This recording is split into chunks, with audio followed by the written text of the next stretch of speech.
আজ আমরা তড়িৎ বিশ্লেষণ চ্যাপ্টারটাকে তোমাদের সাথে আলোচনা করব। দেখো, তড়িৎ বিশ্লেষণ চ্যাপ্টারটা বুঝতে গেলে তোমাদের প্রথমেই যেটা বুঝতে হবে যে কতগুলো সংজ্ঞা সেটা একটু আমরা আলোচনা করি। দেখো, তড়িৎ পরিবহন দু ধরনের পদার্থ করতে পারে। এক ধরনের হলো ধাতব পরিবাহী, যেমন তামা, লোহা, অ্যালুমিনিয়াম, এগুলো তড়িৎ পরিবহন করে। আবার অন্যদিকে কিছু পদার্থকে যখন তুমি জল অথবা বিশেষ কতগুলো দ্রাবকে মেশানো হয় বা গলিত অবস্থায় নিয়ে যাওয়া হয়, তারাও তড়িৎ পরিবহন করতে পারে।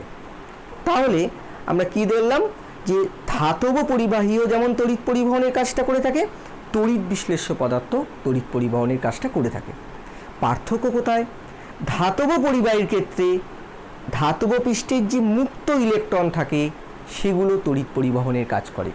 আর যখন আমরা কোনো তড়িৎ বিশ্লেষ্য পদার্থের ক্ষেত্রে আলোচনা করব, সেক্ষেত্রে যে আয়ন উৎপন্ন হয় জলীয় দ্রবণে বা গলিত অবস্থায়, সেই আয়নগুলো তড়িৎ পরিবহনের কাজ করে। এই হলো এদের মধ্যে বেসিক ডিফারেন্স। আরও অনেক পার্থক্য বলা যায়, যেমন ধরো, যত তুমি উষ্ণতা বৃদ্ধি করবে, ধাতব পরিবাহীর ক্ষেত্রে রোধ বৃদ্ধি পায়, অর্থাৎ বাধা বৃদ্ধি পায়, পরিবাহীটা হ্রাস পায়। কিন্তু আয়নের ক্ষেত্রে অর্থাৎ তড়িৎ বিশ্লেষ্য দ্রবণের ক্ষেত্রে কি দেখা যায়, যত তুমি উষ্ণতা বাড়াবে আয়নগুলির গতিশীলতা বৃদ্ধি পায়, ফলে পরিবাহিতা বৃদ্ধি পায়। ধাতুর ক্ষেত্রে কঠিন অবস্থাতেই পরিবহনটা সম্ভব। এক্ষেত্রে তোমাকে হয় জলে দ্রবীভূত অবস্থায় বা গলিত অবস্থায় নিয়ে যেতে হবে।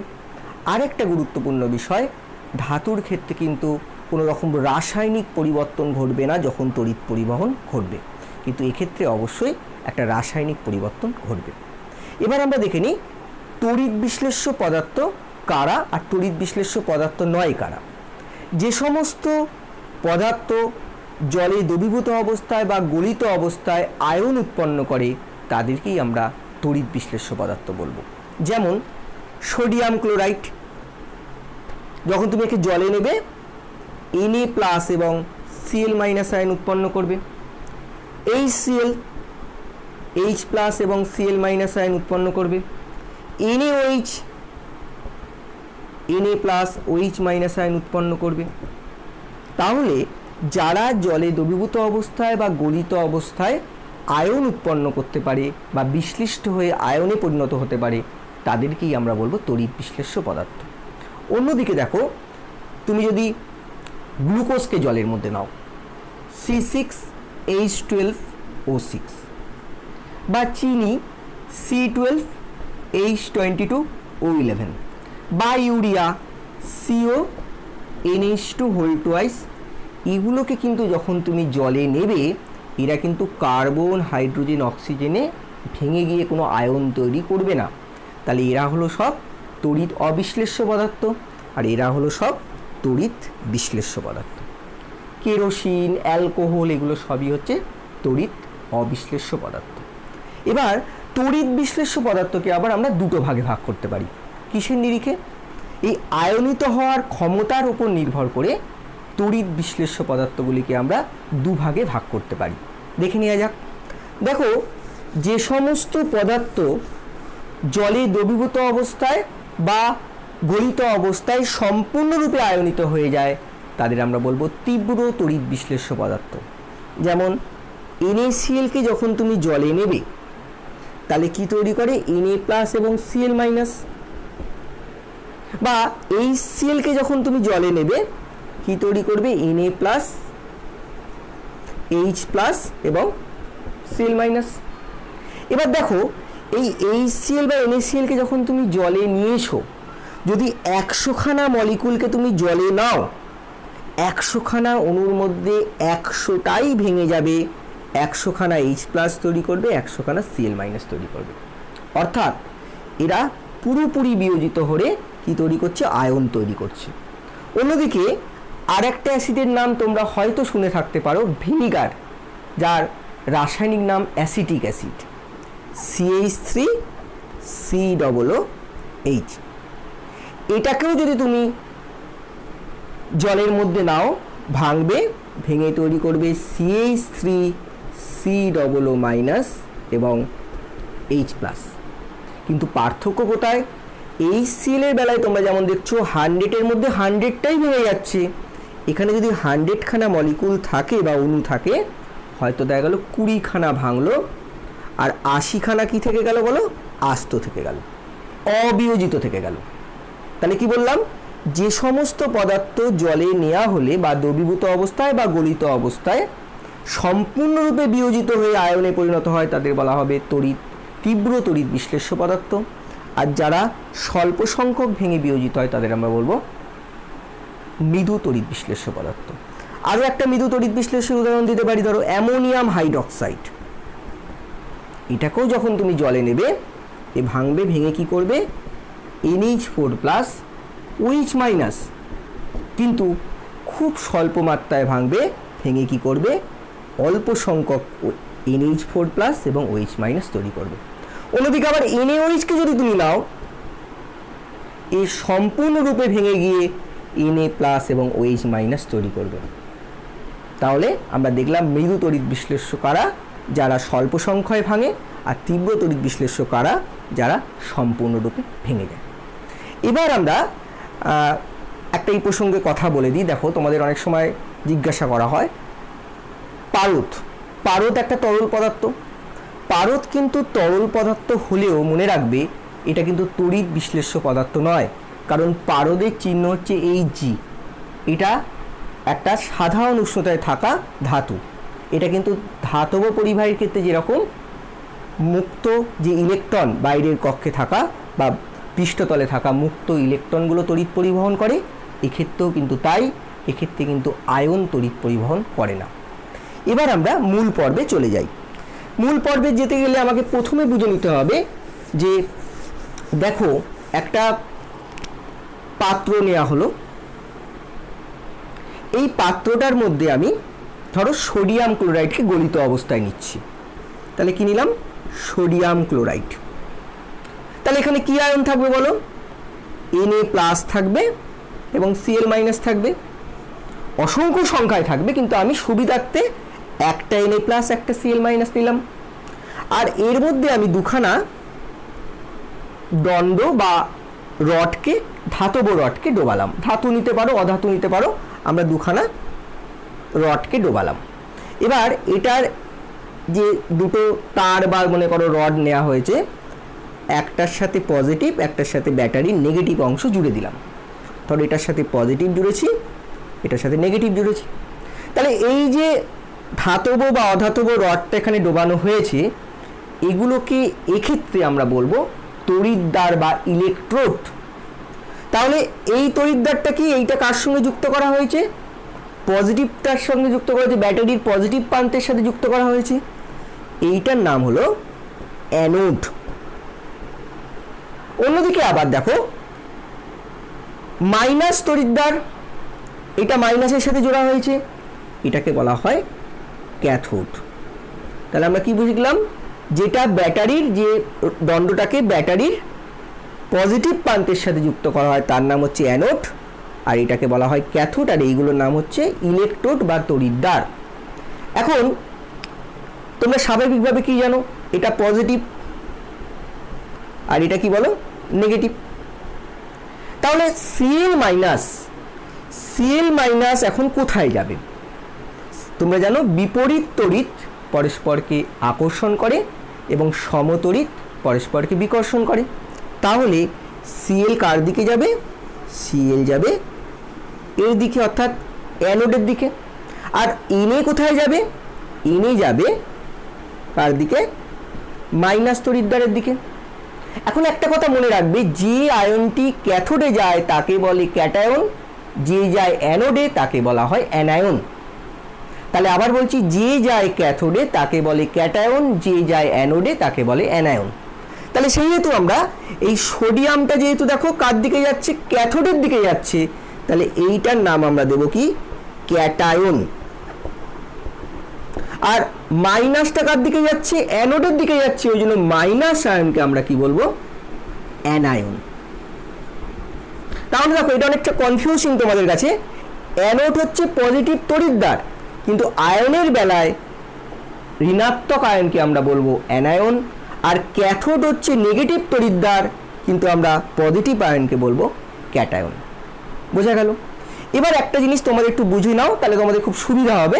সেটা হচ্ছে কি, যখন তোমরা কোনো আয়নকে ভাঙবে, অর্থাৎ কোনো লবণকে আয়নে বিশ্লেষণ করবে, তখন এইগুলো একটু ক্লিয়ার থাকা দরকার। তবে এখান থেকে কি পাবে? দুখানা অ্যালুমিনিয়াম, যার যোজ্যতা কত? 3, ভ্যালেন্সি 3, তাহলে এর মাথায় লিখবে 3+। সালফেট কখানা পাবে? 3 খানা। এর যোজ্যতা কত বলো? এর যোজ্যতা হচ্ছে 2, তাহলে লিখতে হবে SO4 2-। এইভাবে ভাঙাটা আমাদের না শিখলে আমরা তড়িৎ বিশ্লেষণটা সঠিকভাবে বুঝতে পারবো না। আরেকটা গুরুত্বপূর্ণ বিষয় তোমাদের আলোচনা করি, সেটা হচ্ছে দেখো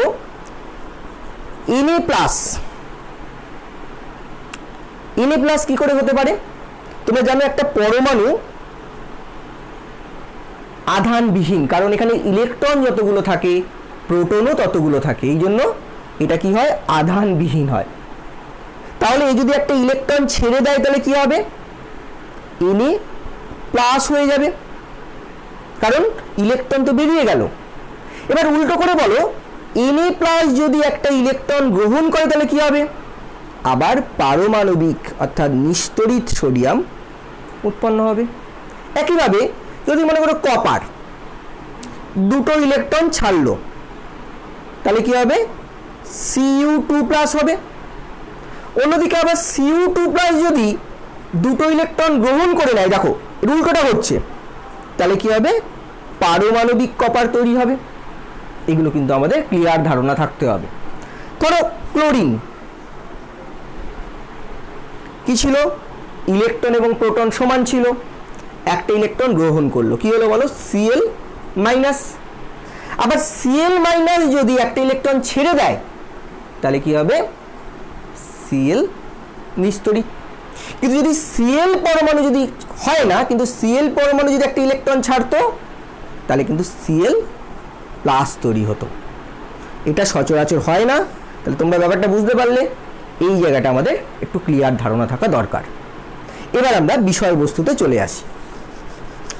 দেখো তাহলে কি ঘটবে? Na+ যাচ্ছে কার দিকে? মাইনাসের দিকে, অর্থাৎ নেগেটিভ তড়িৎদ্বারের দিকে। এখানে প্রচুর কি আছে? ইলেকট্রন আছে নেগেটিভ। তাই জন্য কি হচ্ছে বলো? Na+ এখানে যাওয়ার পর এখান থেকে একটা ইলেকট্রন নেবে, নিয়ে কি তৈরি করবে? সোডিয়াম। তাহলে এই জায়গায় কি উৎপন্ন হবে? এখানে তৈরি হবে সোডিয়াম। তাহলে এদিকে কি হবে? এদিকে কে যাবে? এদিকে যাবে ক্লোরিন। দেখো এটা প্লাস মানে ইলেকট্রনের প্রতি হাহাকার, ইলেকট্রনকে পেলেই সে খাবে। তাহলে Cl- ইলেকট্রন ছেড়ে কি হবে? Cl। এবার এরকম Cl তো একটা তৈরি হবে না, কারণ এখানে প্রচুর সংখ্যক NaCl আছে, সেখানে প্রচুর সংখ্যক Cl আছে। দুটো Cl জোড়া লাগতে পারলেই বেরিয়ে আসবে Cl2 গ্যাস। তাহলে এখান থেকে বেরোবে Cl2 গ্যাস। এবং তোমরা জানো ইলেকট্রন গ্রহণ মানে হচ্ছে বিজারণ। তাহলে দেখো কি হচ্ছে এখানে? কি হচ্ছে বলো? এই যে ক্যাথোডে কি হচ্ছে? ক্যাথোডে আমরা দেখতে পাচ্ছি ইলেকট্রন গ্রহণ হচ্ছে, তাহলে এখানে কি ঘটছে? বিজারণ ঘটছে। আর অ্যানোডে কি হচ্ছে বলো? অ্যানোডে তোমরা দেখতে পাচ্ছ ইলেকট্রন ছাড়ছে, তাহলে অ্যানোডে কি হয়? অ্যানোডে হয় জারণ। আর ফাইনালি একটা কথা বলবো, যে পাত্রর মধ্যে ঘটনাটা ঘটানো হয় তাকে বলা হয় ভোল্টামিটার। ভোল্ট মিটার নয়, ভোল্ট মিটারের সাহায্যে ভোল্টেজ মাপা হয়। এই পাত্রটার নাম কি দেওয়া হয়েছিল? ভোল্টামিটার। এবার ধরো আমরা একই ঘটনা ঘটাবো, NaCl কে আমরা গলিত অবস্থায় না নিয়ে NaCl এর জলীয় দ্রবণ নিয়ে দেখব কি ঘটে। তাহলে এখানে তোমায় কি ভাবতে হবে? NaCl এর এবার কি নিচ্ছি? জলীয় দ্রবণ নিচ্ছি। তাহলে NaCl এর যদি জলীয় দ্রবণ নেওয়া হয় তাহলে এই পাত্রের মধ্যে কি থাকবে? NaCl থাকবে, আবার জলও থাকবে। এবার তোমরা জানো NaCl ভেঙে গিয়ে কি তৈরি করে? Na+ এবং Cl-। আবার জলকে ভাঙলে কি হবে? জলকে ভাঙলে হবে H+ এবং OH-। তাহলে যখন আমি NaCl এর গলিত অবস্থায় না নিয়ে জলীয় দ্রবণ নেব তখন এখানে কে থাকবে? Na প্লাস এইচ প্লাস দু রকমের ক্যাটায়ন থাকবে, আবার Cl মাইনাস OH মাইনাস দু ধরনের অ্যানায়ন থাকবে। এবার প্রশ্ন হচ্ছে যে তাহলে দুজনেই কি এখানে যাবে, দুজনেই কি ক্যাথোডে যাবে, দুজনেই কি অ্যানোডে যাবে? না, যার দৌড়ানোর প্রবণতা বেশি অর্থাৎ তড়িৎদ্বারে মুক্ত হওয়ার প্রবণতা বেশি সেই যাবে। তো কার তড়িৎদ্বারে মুক্ত হওয়ার প্রবণতা বেশি তার একটা সিরিজ আমরা উঁচু ক্লাসে পড়ব, তাকে বলে তড়িৎ রাসায়নিক শ্রেণীতে কে কার ওপরে আছে, সেখান থেকে আমরা তড়িৎদ্বারে মুক্ত হওয়ার প্রবণতা পাবো। এই লেভেলে আমরা আপাতত মনে রাখি কার মুক্ত হওয়ার প্রবণতা বেশি। দেখো এই দুটোর মধ্যে পরীক্ষা করে দেখা গেছে এইচ প্লাসে তড়িৎদ্বারে মুক্ত হওয়ার প্রবণতা সোডিয়াম প্লাসের চেয়ে বেশি। আবার এই দুটোর মধ্যে তুলনা করলে দেখা যায় যদি আমরা Cl মাইনাস আর OH মাইনাসের মধ্যে তুলনা করি দেখা যায় Cl মাইনাসের তড়িৎদ্বারে মুক্ত হওয়ার প্রবণতা OH মাইনাসের চেয়ে বেশি। তাহলে হাইড্রোজেন আর Na প্লাসের কম্পিটিশনে কে জিতবে? H plus. H প্লাস তড়িৎদ্বারে যাবে, H প্লাস কি করবে এখানে ইলেকট্রন নেবে, নিয়ে কি হলো হাইড্রোজেন হলো। হাইড্রোজেন পরমাণু তো আর বাতাসে ঘুরে বেড়ায় না, ওকে অণু হতে হবে। আরও কিছুক্ষণ অপেক্ষা করলো, দুখানা হাইড্রোজেন পরমাণু হয়ে গেলেই H2 হিসাবে এখান থেকে হাইড্রোজেন গ্যাস বুদবুদের আকারে বেরিয়ে আসবে। তাহলে এখানে কিন্তু আর সোডিয়াম বেরোবে না। এদিকে কি হবে? এদিকে হবে দেখো এই দুজনের মধ্যে কার বেরোনোর প্রবণতা বেশি? Cl minus. তাহলে Cl মাইনাস এখানে ইলেকট্রন ছাড়বে, আগের মতো ঘটবে, ওটা হবে Cl। দুখানা Cl তৈরি হলে কি হয় বলো? Cl2। তাহলে এখান থেকে বেরিয়ে আসবে আগের মতোই Cl2 গ্যাস।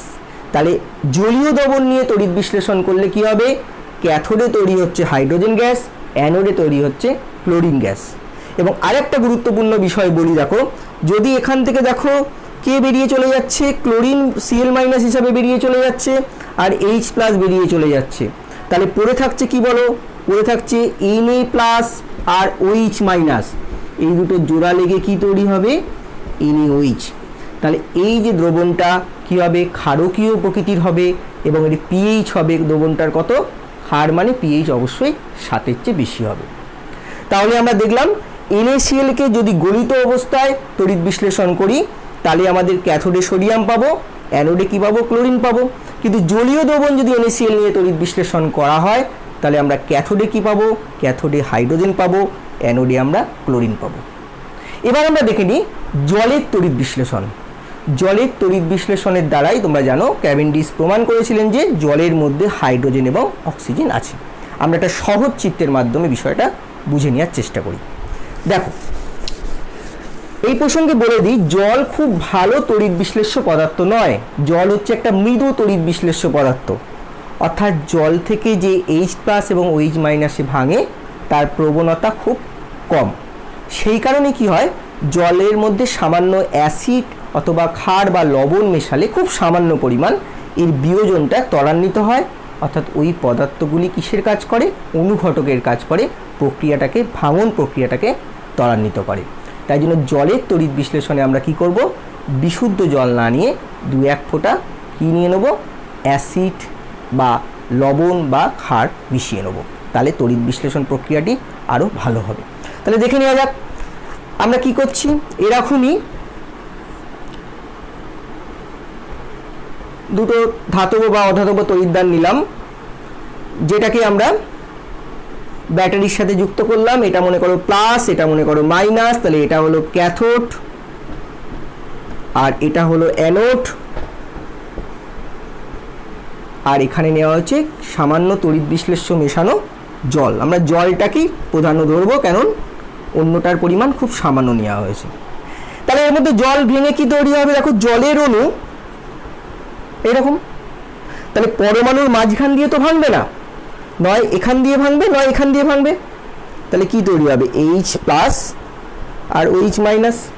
তাহলে জল ভেঙে তৈরি হয় H প্লাস আর OH মাইনাস। তাহলে এই দ্রবণে কি থাকবে? H প্লাস থাকবে আর OH মাইনাস থাকবে। অসংখ্য সংখ্যায় থাকবে, একটা থাকবে না, অসংখ্য সংখ্যায় H প্লাস থাকবে এবং OH মাইনাস থাকবে। এখন আমরা যদি তড়িৎ চালনা করি কি ঘটবে? দেখো এইচ প্লাস কোন দিকে যাবে, প্লাস যাবে মাইনাসের দিকে, তাহলে এইচ প্লাস একটা ইলেকট্রন গ্রহণ করবে, করে কি হবে এইচ, অর্থাৎ বিজারণ ঘটবে। এরকম দুখানা এইচ পরমাণু জুড়ে তৈরি হবে H2, তাহলে এখান দিয়ে কি বেরিয়ে আসবে, এখান দিয়ে H2 গ্যাস বেরিয়ে আসবে। অন্যদিকে এদিকে কি হচ্ছে, এদিকে যাচ্ছে OH পজিটিভ, মানে ইলেকট্রন পেলেই ইলেকট্রনগুলোকেও গ্রহণ করে নেবে, তাহলে OH মাইনাস ইলেকট্রন ছেড়ে কি করবে, OH মূলক তৈরি করবে। এবার OH মূলক তো এইভাবে প্রকৃতিতে থাকতে পারে না, চারখানা OH মূলক একত্রিত হতে পারলেই আমরা কি দেখতে পাবো, O2 গ্যাস তৈরি হবে আর দুখানা জলের অণু তৈরি করবে। জলের অণু আবার জলের মধ্যে দ্রবণের মধ্যে চলে আসবে আর এখান থেকে অক্সিজেন গ্যাস বেরিয়ে আসবে। তাহলে আমরা কি দেখতে পাবো, জলের তড়িৎ বিশ্লেষণে আমরা ক্যাথোডে পাবো হাইড্রোজেন গ্যাস এবং অ্যানোডে পাবো অক্সিজেন গ্যাস। এবং এটাকে যদি তোমরা একটা টিউবের মধ্যে রাখো দুটো তড়িৎদ্বারকে, তাহলে গ্যাসগুলোকে তোমরা সংগ্রহ করতে পারবে। এবার আমরা দেখব কপার সালফেটের তড়িৎ বিশ্লেষণ, অর্থাৎ কপার সালফেটের জলীয় দ্রবণ যদি নিয়ে আমরা তড়িৎ বিশ্লেষণ করি তাহলে কি ঘটবে দেখে নেওয়া যাক। আমরা একটা পাত্রের মধ্যে কপার সালফেট দ্রবণ নিলাম, তাহলে কি নিয়েছি, এর মধ্যে কপার সালফেট দ্রবণ নিয়েছি।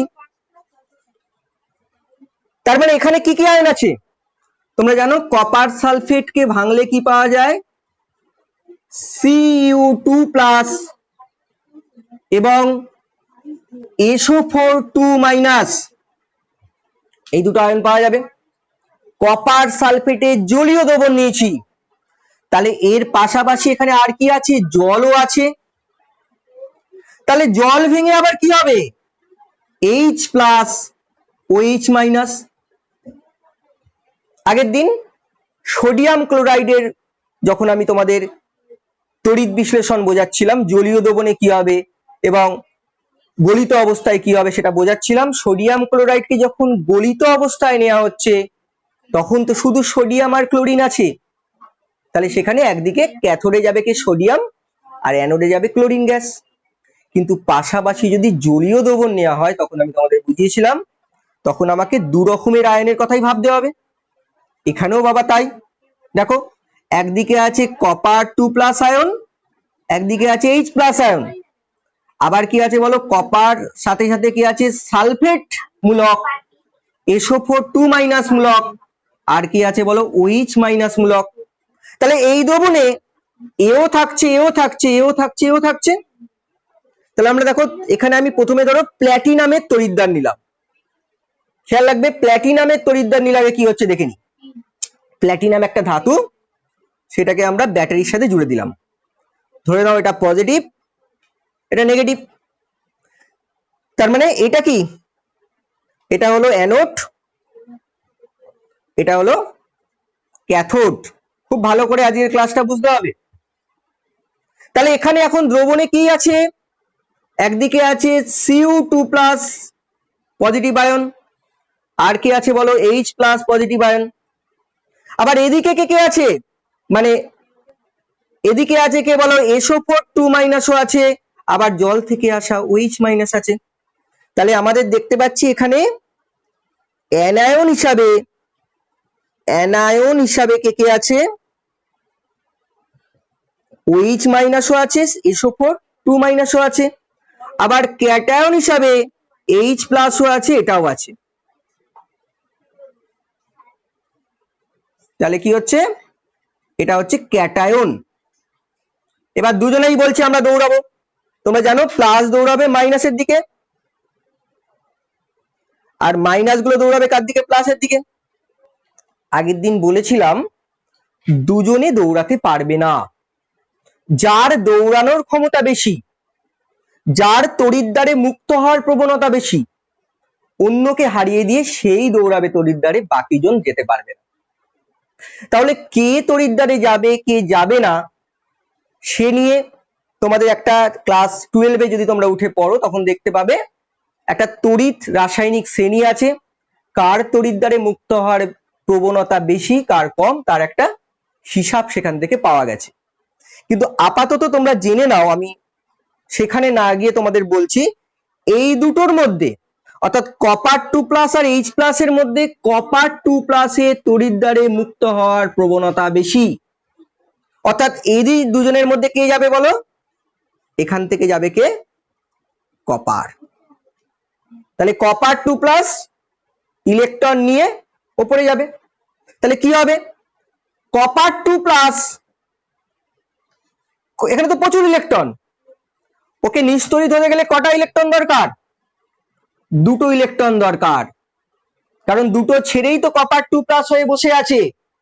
তাহলে দুটো ইলেকট্রন নিল, নিয়ে কি হলো বলো, কপার তৈরি হলো, মানে পারমাণবিক কপার। আবারও বোঝাচ্ছি, 2+ যদি দুটো ইলেকট্রন নেয় তাহলে সে কি হয়ে গেল, কপার পারমাণবিক। তাহলে এখানে কি হলো, কপার জমা হবে। এখানে কি জমা হবে বলো, এখানে কপার জমা হবে। তাহলে এ গেল না, গেল কে এদিক থেকে, এ গেল। এবার এদের দুজনের মধ্যে আবার দেখা যাচ্ছে OH- আয়নে যাওয়ার প্রবণতা, তড়িৎদ্বারে মুক্ত হওয়ার প্রবণতা SO4 2- এর চেয়ে বেশি। তাহলে কে যাবে, তাহলে যাবে এইটা না গিয়ে কে যাবে বলো, এখান থেকে যাবে OH। তাহলে OH যদি এদিকে যায় কি হবে, OH ইলেকট্রন ছাড়লো, দেখো মাথায় মাইনাস আছে, ইলেকট্রন ছেড়ে দিল, নিস্তড়িত হওয়ার চেষ্টা করলো, কি তৈরি হলো, OH মূলক, নিস্তড়িত OH মূলক। কিন্তু OH এর তো অস্তিত্ব আমাদের এইভাবে পরিবেশে থাকে না। যেই OH তৈরি হলো, পাশাপাশি আরো OH তৈরি হচ্ছে, কারণ আবারও বলছি, লিখেছি একটা OH একটা SO4 2-, প্রচুর সালফেট আছে, প্রচুর জল আছে, সেখান থেকে প্রচুর OH- তৈরি হবে। এই OH- থেকে OH তৈরি হবে। যেই চারখানা OH তৈরি হয়ে গেল, জলের তড়িৎ বিশ্লেষণের মতো কি হবে, এরা জুড়ে গিয়ে O2 তৈরি করবে, আর পাশাপাশি আবার কিছু পরিমাণ জল তৈরি করবে, কিছু পরিমাণ কি করলো, জল তৈরি করলো। তাহলে আমাদের অক্সিজেন গ্যাস এখান দিয়ে বেরিয়ে আসবে, আর এখান দিয়ে কি হবে, কপার ধাতু তৈরি হবে। কিন্তু আরেকটা ইম্পর্টেন্ট জায়গা যেটা তোমাদের করতে হবে পরীক্ষার জন্য, খুব ইম্পর্টেন্ট, এখানে আবারও বলছি, এখানে কিন্তু প্ল্যাটিনামের তড়িৎদ্বার ব্যবহার করা হয়েছে। আমরা যদি প্ল্যাটিনাম তড়িৎদ্বারের বদলে, যেটা পরীক্ষার জন্য খুব ইম্পর্টেন্ট, যদি তামার তড়িৎদ্বার বা কপারের তড়িৎদ্বার ব্যবহার করি, তাহলে কি হবে সেটা আমরা একটু বুঝে নিই, সেটা কিন্তু খুব ইম্পর্টেন্ট। তাহলে প্ল্যাটিনাম তড়িৎদ্বার ব্যবহার করে কপার সালফেটের জলীয় দ্রবণ ব্যবহার করে যদি তড়িৎ বিশ্লেষণ ঘটানো হয়, আমরা কি পাচ্ছি, অ্যানোডে পাচ্ছি অক্সিজেন গ্যাস, আর ক্যাথোডে পাচ্ছি কপার। এবার আমরা কি করছি, এই জিনিসটাই করব, যেখানে কি ব্যবহার করব, তামার তড়িৎদ্বার ব্যবহার করব, অর্থাৎ কপারের তড়িৎদ্বার ব্যবহার করব এবং কপার সালফেটের জলীয় দ্রবণ নেব। দেখা যাক কি হয়, যেটা কিন্তু বেশি ইম্পর্টেন্ট, মন দিয়ে দেখতে হবে। চলো দেখি। তাহলে এবার আমরা ব্যবহার করছি, এবার আমরা যেটা ব্যবহার করছি সেটা কি, একই ঘটনা ঘটাবো, শুধু পার্থক্য কোথায়, এখানে সেই কপার সালফেটের জলীয় দ্রবণ রয়েছে, তড়িৎদ্বার কি ব্যবহার করা হচ্ছে, কপারের তড়িৎদ্বার ব্যবহার করা হচ্ছে। আগের বার প্ল্যাটিনামের তড়িৎদ্বার ব্যবহার করা হয়েছিল, এবার কপারের তড়িৎদ্বার ইউজ করা হচ্ছে। তার মানে দুটো তামার তার এখানে দেওয়া হয়েছে। দেখা যাক কি হবে এক্ষেত্রে। তাহলে ধরো এটা পজিটিভ, এটা নেগেটিভ, এটা ক্যাথোড, এটা অ্যানোড। তাহলে একইভাবে দ্রবণের মধ্যে কি কি আছে আগের মতো, তাহলে এটা হচ্ছে প্লাস, এটা হচ্ছে মাইনাস। পার্থক্য এক জায়গায়, আগের বার ছিল প্ল্যাটিনামের তড়িৎদ্বার, এবার হচ্ছে তামার তড়িৎদ্বার। তাহলে এই দ্রবণে কি কি আছে, দ্রবণে আমাদের প্লাস হিসাবে আছে কপার 2+, আর কি আছে বলো, এই একই জিনিসগুলো থাকবে, H+, মাইনাস হিসাবে কি আছে, OH- SO4 2-। একই ঘটনা কি ঘটবে না, এখানে ওই একই ঘটনা ঘটবে না। দেখো এদিকে যে ঘটনাটা ঘটছে সেটা একই থাকবে। একই থাকবে মানে আমি একটু আগেই বলেছিলাম কপার 2+ আর H+ এর মধ্যে কপার 2+ এর তড়িৎদ্বারে মুক্ত হওয়ার প্রবণতা H+ এর চেয়ে বেশি। তাহলে এদিকে H+ না গিয়ে কপার 2+, প্রচুর মাইনাস এখানে দেখতে পাচ্ছ, নেগেটিভ ক্যাথোড। তাহলে Cu2+ যে ক্যাটায়নটা সেটা দুটো ইলেকট্রন গ্রহণ করবে, করে নিস্তড়িত কপার হয়ে পারমাণবিক কপার হয়ে এর গায়ে জমা হবে কপার। এদিকে কি হবে? আগের বার ছিল প্ল্যাটিনামের তড়িৎদ্বার, এবার কি ব্যবহার করা হচ্ছে? কপারের তড়িৎদ্বার। তাহলে তোমরা জানো যে এখানে কি কি ঘটনা ঘটতে পারে। OH একটা ইলেকট্রন ছেড়ে দিয়ে OH হতে পারে, OH মূলক হতে পারে, পরে যেখান থেকে অক্সিজেন এবং জল হতে পারে। সালফেট মূলক দুটো ইলেকট্রন ছেড়ে দিয়ে SO4 হতে পারে। তাহলে এটা হতে পারে, এটা হতে পারে, কিন্তু মজার ব্যাপার এই দুটোর মধ্যে কোনোটাই হবে না। তোমরা তো বললে যে যে স্যার আপনি তো বলেছিলেন যে OH এর যাওয়ার প্রবণতা বেশি, সালফেটের যাওয়ার প্রবণতা কম। আগের বার দেখেছিলাম OH মূলক এখানে মুক্ত হলো, পরবর্তীকালে অক্সিজেন আর জল তৈরি হয়েছিল প্ল্যাটিনাম তড়িৎদ্বারের ক্ষেত্রে। কিন্তু এখানে বাবা এই দুটোর মধ্যে কোনোটাই হবে না। তাহলে হবে কি? এ তো প্লাস, এটা তো ইলেকট্রন দিয়ে পেতেই হবে যে কোনো ভাবে। তাহলে ইলেকট্রন না পেলে তো ইলেকট্রনের প্রতি হাহাকার, ইলেকট্রন যেখান থেকে পাবে গ্রহণ করার চেষ্টা করবে। কি ঘটবে তাহলে? এটা কিসের তৈরি? এবার তামার তৈরি। এই তামার রড থেকেই ভালো করে ফলো করো, তামার যে তারটা বা তড়িৎদ্বারটা ডোবানো আছে এই কপারের রড থেকেই কপার দুটো ইলেকট্রন ওকে দিয়ে দিয়ে ওকে ছেড়ে দিয়ে তড়িৎদ্বারের মধ্যে দুটো ইলেকট্রন ছেড়ে কপার 2+ হিসাবে দ্রবণে চলে আসে। তাহলে কি করছে? এই দুটোর মধ্যে কোনো প্রসেস ঘটছে না। তাহলে এই দুটোর থেকে বেশি প্রবণতা কি? কপার যদি তড়িৎদ্বার ব্যবহার করা হয়, দুটো ইলেকট্রন ছেড়ে দিয়ে কপার 2+ হিসাবে দ্রবণে চলে আসছে। বিশ্লেষণের ব্যবহার, এই যে তড়িৎ বিশ্লেষণ পদ্ধতিটা যে আমরা পড়বো তার ব্যবহার কি কি। তড়িৎ বিশ্লেষণ পদ্ধতির যে ব্যবহার সেটা আলোচনা করব। দেখো একটা অলরেডি আমি এখানে বলে দিচ্ছি যেহেতু ছবিটা আঁকা আছে।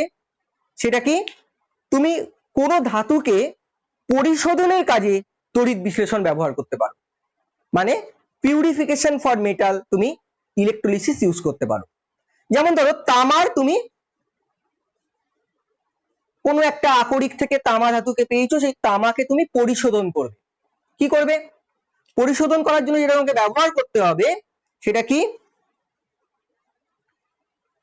এইখানে তোমরা ব্যবহার করবে, এই দেখো একই জিনিস, তোমরা ক্যাথোডে ব্যবহার করবে। তোমরা ক্যাথোডে যেটা ব্যবহার করবে কি? ক্যাথোডে ব্যবহার করবে বিশুদ্ধ কপার। বিশুদ্ধ কপার। আর অ্যানোডে ব্যবহার করবে, আবার বলছি ক্যাথোডে কাকে ব্যবহার করতে হবে? বিশুদ্ধ কপার। আর অ্যানোডে যেটা তুমি পেয়েছো, মানে আকরিকটা থেকে তুমি এই কপারটা নিষ্কাশন করেছো সেটা হচ্ছে অশুদ্ধ কপার। তাহলে এখানে অশুদ্ধ তামা ব্যবহার করছো আর এখানে বিশুদ্ধ তামা ব্যবহার করছো। ওই যে আমি দেখলাম কি হবে, এখানে যদি কপার সালফেটের জলীয় দ্রবণ নিই তাহলে কি হবে? আমরা দেখলাম এখান থেকে কপার দ্রবণে চলে আসছে, কপার 2+ হিসাবে দ্রবণে চলে আসছে। আর জমা হচ্ছে কোথায় কপার বলো? এদিকে কপার 2+ আবার জমা হচ্ছে। তাহলে একদিক থেকে এখান থেকে কপার 2+ দ্রবণে চলে আসছে, আমরা আগেরটা মনে রাখো, আর এখানে কি উঠে যাচ্ছে। তাহলে যত সময় যাবে দেখবে যে বিশুদ্ধ কপার আস্তে আস্তে এটাই জমা হবে, এটা আস্তে আস্তে মোটা হতে থাকবে এবং এটা আস্তে আস্তে পাতলা হতে থাকবে। এক সময় যখন তড়িৎ বিশ্লেষণ শেষ হয়ে যাবে তখন কি হয়ে যাবে? এই পাত্রটা আর কিছু থাকবে না। এবং একটা গুরুত্বপূর্ণ বিষয় আমি বলবো, এই পাত্রটার মধ্যে একটা মসলিনের কাপড় বা মসলিনের থলি পরিয়ে রাখানো হয়। কেন? এগুলো যে কপার গুলো চলে যাচ্ছে এখান থেকে, তাহলে এই পাত্রটার মধ্যে বা এই থলিটার মধ্যে কি থেকে যায়? কিছু অশুদ্ধি থেকে যায়। তামার মধ্যে তো অশুদ্ধি ছিল বলেই তার পরিশোধন করছি। তাহলে এখান থেকে কপার 2+ নামছে আর এখানে কপার 2+ জমা হচ্ছে। যত সময় যাচ্ছে এটা আস্তে আস্তে পুরু হচ্ছে আর এটা আস্তে আস্তে পাতলা হচ্ছে এবং এই অশুদ্ধিগুলো এই থলির মধ্যে ঝরে পড়ে। এই অশুদ্ধিগুলোর মধ্যে কিছু মূল্যবান ধাতু থাকে। কি থাকে? প্ল্যাটিনাম থাকতে পারে, গোল্ড থাকতে পারে, সিলভার থাকতে পারে। এবং কোথায় পাচ্ছি আমরা? অ্যানোডে পাচ্ছি। ওই জন্য একে বলা হয় অ্যানোড কাদা, ইংরেজিতে বলা হয় অ্যানোড মাড। মাড হচ্ছে তোমরা জানো কাদার ইংরাজি, ওই জন্য অনেক সময় কোশ্চেন দেওয়া হয় অ্যানোড মাড কি। তাহলে কপারের পরিশোধনের ক্ষেত্রে অ্যানোডের মধ্যে যে অশুদ্ধিগুলো পাওয়া যায় তাকে বলা হয় অ্যানোড মাড। এর গুরুত্ব কি? এর মধ্যে বিভিন্ন মূল্যবান ধাতু থাকে, যেমন প্ল্যাটিনাম, যেমন সোনা, যেমন সিলভার। তাহলে আমরা দেখলাম যে তড়িৎ বিশ্লেষণ পদ্ধতিকে কাজে লাগিয়ে কিভাবে কোনো ধাতুকে পরিশোধন করা যায়। এবার আমরা দেখে নেব যে এই তড়িৎ বিশ্লেষণ প্রক্রিয়াকে কাজে লাগিয়ে কিভাবে আমরা কোনো ধাতু নিষ্কাশন করতে পারি।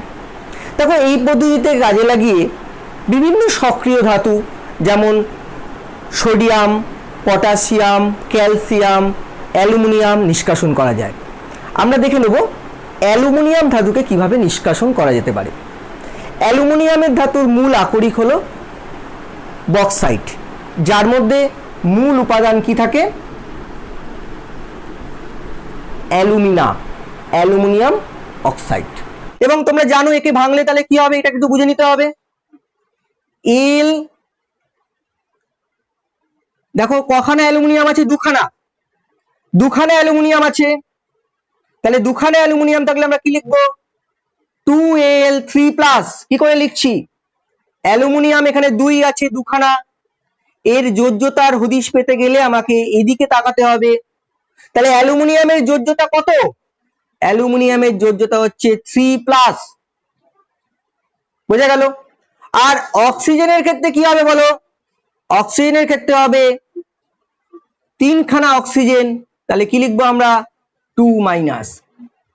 তাহলে আমরা কি নেবো? আবার একটা পাত্রের মধ্যে আমরা দুটো তড়িৎদ্বার নিলাম এবং প্লাস এবং মাইনাস ইলেকট্রোড তড়িৎদ্বার তৈরি হলো। এখানে কি নিলাম? Al2O3 গলিত অবস্থায়। তোমরা এবার বলবে স্যার গলিত অবস্থায় কেন? অ্যালুমিনিয়াম সালফেটের জলীয় দ্রবণ নিলেই তো হতো। জলীয় দ্রবণ নিলেই কিন্তু সমস্যা, কারণ তোমরা জানো জলীয় দ্রবণ নিলে জল থেকে আসা H+ এবং OH- তারাও পার্টিসিপেট করবে, ফলে দেখা যাবে হয়তো জলের তড়িৎ বিশ্লেষণ হয়ে গেল, একদিকে হাইড্রোজেন বেরিয়ে গেল, একদিকে অক্সিজেন বেরিয়ে গেল। তাই জন্য তড়িৎ বিশ্লেষণের দুটো উপায়ের মধ্যে এই উপায়টা আমরা ব্যবহার করব। গলিত অবস্থায় অ্যালুমিনিয়াম অক্সাইড নেব, জলীয় দ্রবণ নেব না অ্যালুমিনিয়াম সালফেট বা কোনো অ্যালুমিনিয়ামের অন্য কোনো লবণের। তাহলে অ্যালুমিনিয়াম অক্সাইডের আমরা গলিত অবস্থায় নিলাম, যেখানে শুধু কি থাকবে? যেখানে শুধু থাকবে Al3+ আর O2-। আর কোনো আয়ন নেই, কারণ এখানে আমরা গলিত Al2O3 নিয়েছি। তা কি ঘটবে? তোমরা জানো এটা পজিটিভ এবং এখানে 2-। তাহলে অক্সিজেন যদি দুটো ইলেকট্রন ছেড়ে দেয় তাহলে অক্সিজেন তৈরি হয়ে যাবে। তাহলে এরকম দুখানা অক্সিজেন যদি তৈরি হয় তাদের দিয়ে কি হবে? O2 অণু তৈরি হবে। সেই O2 অণু এখান দিয়ে বেরিয়ে আসবে। আবার বোঝাচ্ছি, অক্সিজেন তো যদি ইলেকট্রন নেয় তাহলে কি হবে? O2-। তাহলে উল্টো করে ভাবো, O2- যদি দুটো ইলেকট্রন ছেড়ে দেয় তাহলে কি হবে? ও নিস্তড়িত পরমাণু। তাহলে এখানে O2- দুটো ইলেকট্রন ছেড়েছে, হয়েছে কি? ও পরমাণু। এরকম দুখানা ও পরমাণু জুড়ে কি হয়েছে? O2। তাহলে এখান দিয়ে কি বেরিয়ে আসবে? এখান দিয়ে বেরিয়ে আসবে O2 গ্যাস। অনেক তো অক্সিজেন আছে, তোমরা ভাবে স্যার দুটো অক্সিজেন কোথায় পেলো? অ্যালুমিনিয়াম অক্সাইড তো একটা নেই, কয়েক কোটি অণু আছে। তুমি যদি 1 ফোঁটাও নাও তার মধ্যেও কয়েক কোটি অণু আছে। অণু পরমাণুকে তো চোখে দেখা যায় না। তাহলে আমরা একটা সুবিধার্থে লিখেছি। তাহলে এ কোথায় যাবে? এ যাবে, অক্সিজেন বেরিয়ে আসবে কোথা থেকে বলো? এখান থেকে। অ্যানোডে তো তৈরি হবে এটা। আর ক্যাথোডে কি হবে?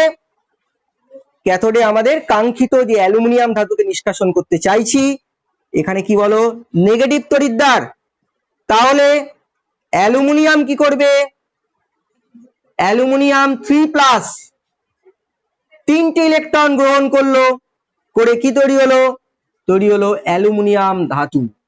আবারও বোঝাচ্ছি, অ্যালুমিনিয়াম যদি তিনটে ইলেকট্রন ছেড়ে দেয় তাহলে অ্যালুমিনিয়াম পরমাণু থেকে পাওয়া যাবে Al3+। তাহলে Al3+ যদি আবার তিনটি ইলেকট্রন নিয়ে নেয় তাহলে কি হবে, অ্যালুমিনিয়াম পরমাণু। তাহলে এখানে অ্যালুমিনিয়াম ধাতু জমা হবে আর এখানে কি হবে, অক্সিজেন তৈরি হবে। এখানে খুব গুরুত্বপূর্ণ একটা কোশ্চেন তোমাদের দেয়, এই যে তড়িৎ বিশ্লেষণ পদ্ধতিতে ক্রায়োলাইট ও ফ্লুওস্পার মেশানো হয় কেন? ক্রায়োলাইট ও ফ্লুওস্পারের সংকেতটা আমি লিখি ক্যালসিয়াম ফ্লুরাইড, এটা হচ্ছে ফ্লুওস্পার, আর সঙ্গে নেওয়া হয় CnF, এই পুরোটাকে অনেক সময় তোমাদের বইতে লেখা হয় একসাথে, দেখো কি লিখেছি, NF, একসাথে কিরম ভাবে লেখা হয়, অনেক বইতে তোমরা পাবে এইভাবে লেখা হয় 3LF6। তাহলে এটা কি, এটা হচ্ছে ফ্লুওস্পার, এটা হচ্ছে ক্রায়োলাইট। একটা কোশ্চেন কি দেওয়া হয়, অ্যালুমিনিয়ামের তড়িৎ বিশ্লেষণ পদ্ধতিতে যদি তুমি অ্যালুমিনিয়াম ধাতু নিষ্কাশন করতে চাও সেখানে তো শুধু Al2O3 নিলেই হয়, তার সঙ্গে ফ্লুওস্পার এবং ক্রায়োলাইট কেন মেশাতে হয়? খুব ইম্পর্টেন্ট কোশ্চেন। কারণটা হচ্ছে আমরা এখানে কি করছি, একটা পদার্থকে গলিত অবস্থায় নিয়ে যাচ্ছি। তোমরা জানো তড়িৎযোজী যৌগ বা আয়নীয় যৌগের গলনাঙ্ক অনেক বেশি, এর গলনাঙ্ক প্রায় 2000 ডিগ্রি সেলসিয়াস। তাহলে ভাবো একে গলাতে গেলে 2000 ডিগ্রি সেলসিয়াস দরকার। তাহলে 2000 ডিগ্রি সেলসিয়াসকে তৈরি করতে গেলে কি পরিমাণ বিদ্যুৎ খরচা হবে তুমি ভাবো। সেটাকে কমানোর জন্য কিছু অপদ্রব্য মেশানো হয়, কিছু ইম্পিউরিটিস মেশানো হয়। মনে রাখবে যে কোনো পদার্থের মধ্যে যখন কোনো অপদ্রব্য বা বাইরে থেকে অন্য কোনো পদার্থ মেশানো হয় তার গলনাঙ্ক কমে যাবে। তাহলে Al2O3 শুধু যদি ব্যবহার করতাম, পিওর ব্যবহার করতাম, তাহলে গলনাঙ্ক কত হতো, 2000 ডিগ্রি সেলসিয়াস। কিন্তু এগুলো যদি আমি এর মধ্যে মেশাই তাহলে এর গলনাঙ্ক কত হয়ে যাবে, 925 বা 900 কাছাকাছি একটা টেম্পারেচার পাওয়া যাবে। তাহলে দেখো 2000 থেকে 925-এ কমে গেল, তাহলে আমাদের খরচা কমে গেল। এছাড়া এই পদার্থগুলো ব্যবহার করা হলে যে আয়নগুলোর পরিবাহিতা বৃদ্ধি পায়, এই দুটো কারণে আমাদের ক্রায়োলাইট এবং ফ্লুওস্পার মেশানো হয়। আমি আবার বলছি, এটা ইম্পর্টেন্ট কোশ্চেন, যে তড়িৎ বিশ্লেষণ পদ্ধতিতে অ্যালুমিনিয়াম নিষ্কাশনের ক্ষেত্রে ক্রায়োলাইট এবং ফ্লুওস্পার মেশানো হয় কেন? দুটো কারণ। এক, একে যদি আমরা শুধু অ্যালুমিনিয়াম অক্সাইডকে ব্যবহার করতাম গলিত অবস্থায় তাহলে আমাদের 2000 ডিগ্রি সেলসিয়াস দরকার হতো, যেটা আমাদের কাছে অনেক খরচা সাপেক্ষ হয়ে যেত। কিন্তু আমরা যদি এই দুটোকে অপদ্রব্য রূপে ব্যবহার করি মাত্র 925-এ এটা আমরা গলিত অবস্থায় পেতে পারবো, কারণ অপদ্রব্য মেশানো হলে গলনাঙ্ক কমে যায়। আর দ্বিতীয়ত হচ্ছে এইগুলো কিছুটা অনুঘটকের কাজ করে, এই আয়নগুলোর গতিশীলতা বা আয়ন পরিবহন ক্ষমতা বাড়িয়ে দেয়। এই দুটো কারণে এদের ব্যবহার করা হয়। এবার আমরা লাস্ট যেটা নিয়ে আলোচনা করব, বাট খুব গুরুত্বপূর্ণ একটা বিষয়, সেটা কি, সেটা হচ্ছে তড়িৎ লেপন, ইলেকট্রোপ্লেটিং। এটাই হচ্ছে আমাদের লাস্ট টপিক, যে তড়িৎ বিশ্লেষণকে ব্যবহার করে কি করে ইলেকট্রোপ্লেটিং করা হয় বা তড়িৎ লেপন করা হয় এবং কেন এই তড়িৎ লেপন করব। দেখো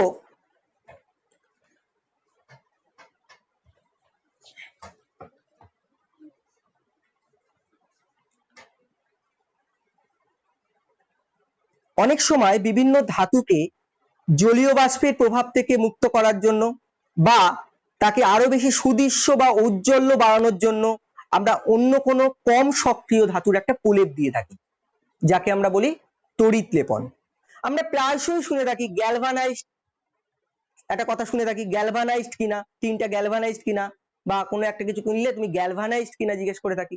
আমরা বলে থাকি সোনার জল করা, এই টার্মটা তো আমাদের কাছে সবারই শোনা, সোনার জল করা। সোনার জল কি আমি একটা রূপোর গহনার উপর সোনার একটু জল লাগিয়ে দিলাম?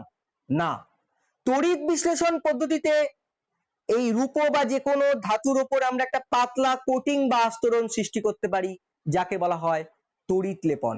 লোহা, লোহা কি হয়, জং ধরে যায়, তার উপর মরচে পড়ে যায়। তো লোহার উপর আমরা গ্যালভানাইজ করি বিভিন্ন ধাতু দিয়ে, জিঙ্ক দিয়ে, কখনো কখনো টিন দিয়ে, আমরা একটা প্রলেপ দিয়ে থাকি, আমরা এই কাজটা করে থাকি। চলো দেখে নিই এর মূল নীতিটা কি। এর মূল নীতি শুধু দুটো কথা মনে রাখবে তোমরা। দুটো কথা যদি মনে রাখতে পারো, তড়িৎ বিশ্লেষণে তোমাদের যাই কোশ্চেন আসুক তোমরা অনায়াসে বলতে পারবে। যে ধাতুর ওপর আমরা তড়িৎ লেপন করব তাকে নিতে হবে ক্যাথোডে। যে ধাতু দ্বারা তড়িৎ লেপন হবে তাকে নিতে হবে অ্যানোডে। আর তড়িৎ বিশ্লেষ্য পদার্থ রূপে ব্যবহার করতে হবে যে ধাতু দ্বারা তুমি তড়িৎ লেপন করবে সেই ধাতুর একটা জলে দ্রবণীয় লবণ। তুমি তড়িৎ লেপন করবে তার একটা জলে দ্রবণীয় লবণ। উদাহরণ দেওয়া যাক, ধরো একটা লোহার চামচ আছে, এই লোহার চামচের ওপর তুমি নিকেলের আস্তরণ দিতে চাও, কি করব? তাহলে আমরা একটা পাত্র নিলাম,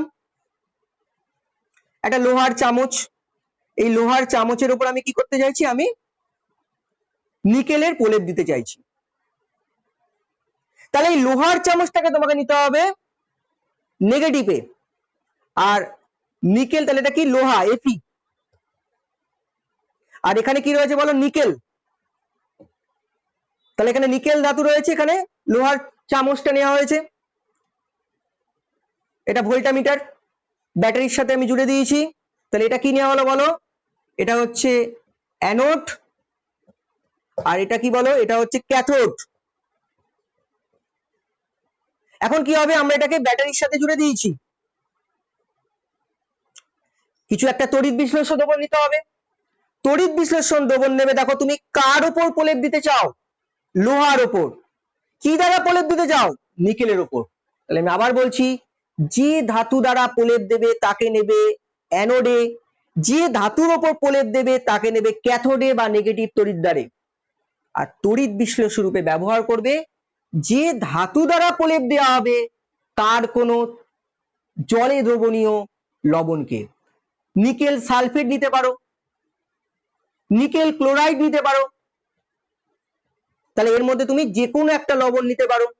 তাহলে কি হবে, এখান থেকে নিকেল দ্রবণে চলে আসবে Na+ রূপে, এবং এই নিকেল প্লাসটাই কার গায়ে জমা হবে, নিকেল প্লাসটা এখানে যেহেতু নেগেটিভ, এই লোহার উপরে একটা আস্তরণ পড়বে।